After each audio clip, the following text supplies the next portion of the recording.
close the door. This world is wishes, and it got me for sure. Don't look inside like millions before. You might walk in there as we're closing the door. Say how you out there.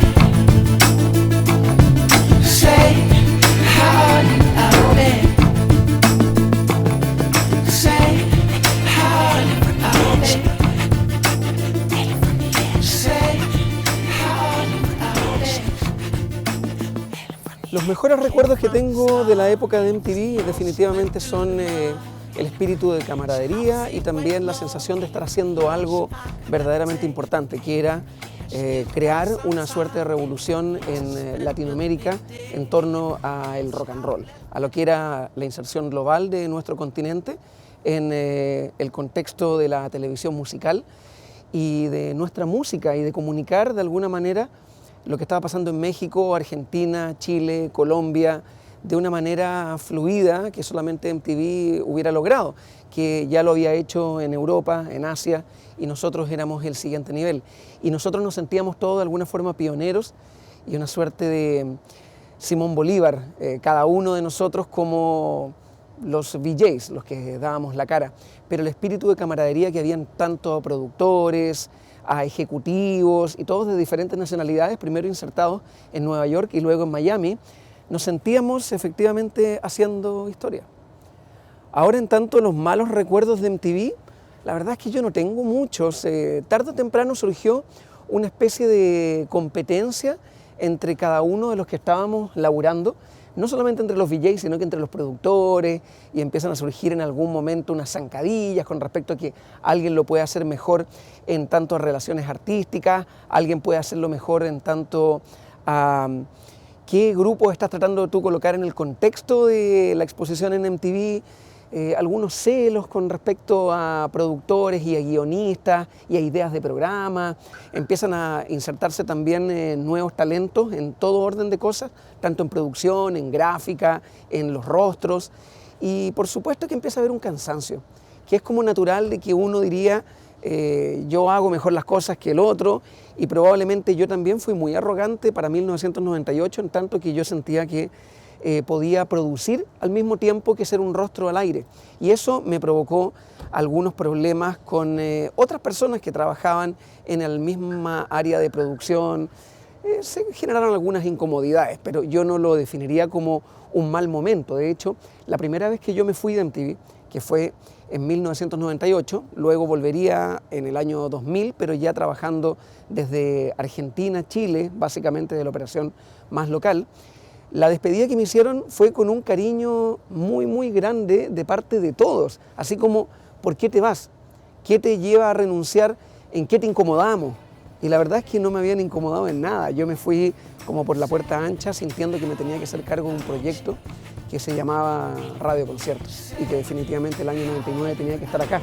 Lamentablemente después me di cuenta que volví para un proyecto que duró demasiado poco, pero bueno, uno ya había jugado las cartas. I've seen way more than I could ever take. You got some time to spend with me, dear. So I've left it all behind. Say how out there. Bueno, siempre se cita, cuando uno recuerda en particular grandes entrevistas y grandes momentos a los que MTV me ayudó a acceder así con todo el privilegio de un super VIP. Por supuesto que la experiencia de Dublín en Irlanda con U2 es única en su tipo. Solamente dos personas, una de MTV Europa y MTV Latino, tuvimos acceso no solamente al management en el lugar de origen de todo lo que es U2, en el Principal Management, en la capital de Irlanda, que es Dublín, sino que también las casas de ellos, el restaurante, el hotel, The Kitchen y por supuesto un paseo por todo Dublín en donde Bono y Larry Mullen Jr. me mostraron su ciudad. Cosa que no es muy difícil porque Dublín es tan pequeño que uno se da una vuelta en una van y recorre todo este lugar como tan histórico, que para mí significó una entrevista, que era la primera vez que U2 hablaba para Latinoamérica en previo a la gira del Pop Mart, sino que para mí significó que Bono fuera una especie de anfitrión por Dublín, el Dublín de James Joyce, el Dublín de Dubliners, el Dublín de El retrato de un artista adolescente, el Dublín de Ulises Joyce. Y por ahí hubo una conversa que no tiene nada que ver con MTV, que giró mucho en torno a cómo los irlandeses sienten tanto a James Joyce como Van Morrison, y de alguna forma el que te inviten a una limusina solamente para hacer alarde de poder y dar vueltas por ahí, pero de pronto bajarnos en algunos lugares como The Kitchen y reconocer en los taxistas a cómplices de la historia de Larry Mullen y de Bono, que los saludaban así como, ¡ay, ahí está de nuevo! Cuando de repente sale como muy tomado del bar. Me contaban los taxistas que ellos mismos toman los taxis y saben dónde está la casa de Larry Mullen o la casa de Bono o la casa de Adam Clayton. Entonces me pareció una experiencia única el poder convivir con, probablemente en el caso de Bono, es como con esa cara que tú la miras como si fuera tu papá, porque es la cara del póster que estaba en tu muralla y que tú veías todos los días y que no podías creer que él te estuviera mostrando su ciudad. Y que hiciera él con algún conocimiento una relación entre Dublín y Santiago, como ciudades más bien grises, más bien dormidas, pero que en la noche, al calor de los restaurantes y del alcohol, se prenden. Es así como que somos pueblos parecidos, el irlandés y el chileno. Y en ese tiempo me hizo mucho sentido, porque estábamos todavía con el asunto del divorcio, el poder de la iglesia y cuestiones así. Me pareció que tenía mucha razón. Y justo ellos estaban en el momento en que estaban promulgando una ley en torno a la autorización para el divorcio, y Chile todavía le quedaba como 10 años para poder llegar a eso. Me parece increíble. Hay otra anécdota con los Rolling Stones, y yo hice varias entrevistas, pero hubo una en particular en donde yo pude tener a los 4 Rolling Stones por separados media hora cada uno. Eso fue en Texas, en el momento en que estaban arrancando ya con la gira del Bridges to Babylon, y el que cada uno de ellos te dé un tiempo para una entrevista exclusiva. El miedo o el asunto anecdótico para mí estaba en qué iba a hacer yo con el baterista de los Rolling Stones. Ese es el asunto, porque ya sabemos que Charlie Watts no habla. ¿Qué hace uno media hora con Charlie Watts? Con Keith Richards, con Ron Wood o con Mick Jagger daba lo mismo.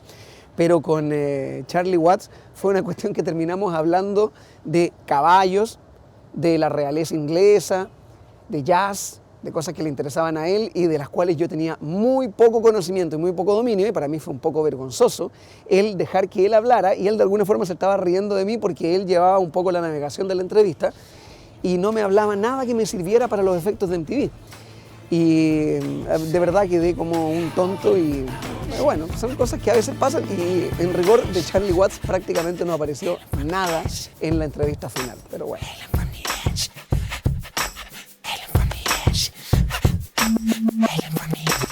Count with me, I can't close the door. This world is wishes, and they got me for sure. Don't look inside, like millions before. You might walk in there, as we're closing the door. Say Bueno, las cosas que más disfruto de mi vida profesional hoy día, claro, cuando uno ya como no está viviendo la resaca, en todo caso, de una gran borrachera, de haber hecho tantas cosas importantes, uno siempre sigue pensando que está haciendo algo muy importante.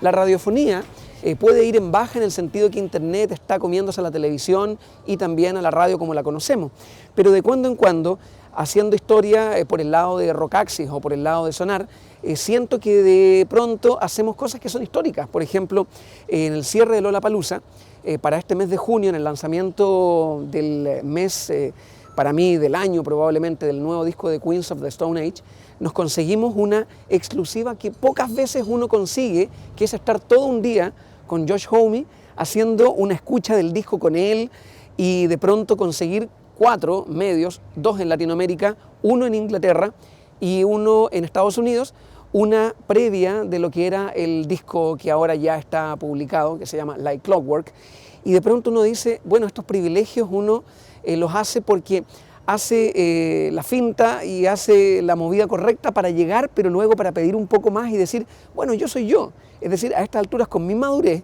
quiero hablar contigo acerca de música, de tu disco, del futuro, de lo que sea, y de pronto uno está ahí, Es decir, cara a cara con el artista, y probablemente en este caso lo cito a Josh Homme, en el siglo XXI, estos últimos 10 años, mi artista favorita del mundo.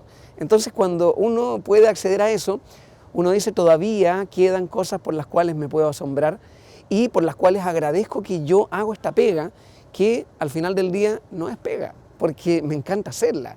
Es decir, si esta pega se juntara con un asunto como burocrático, de llenar papeles, de yo tener que hacer lo que hago ganándome fondarts o fondos concursables, olvídate, perdería todo el ímpetu de hacer lo que hago. Yo estoy en la parte como amable, en donde hay un montón de gente que hace esa pega para que yo me pueda desarrollar con, llamemos, mayor comodidad. Y creo que mucha gente todavía trabaja en hacerme la vida más fácil. Y a mí obviamente eso me encanta y me dan ganas de agradecerlo todos los días.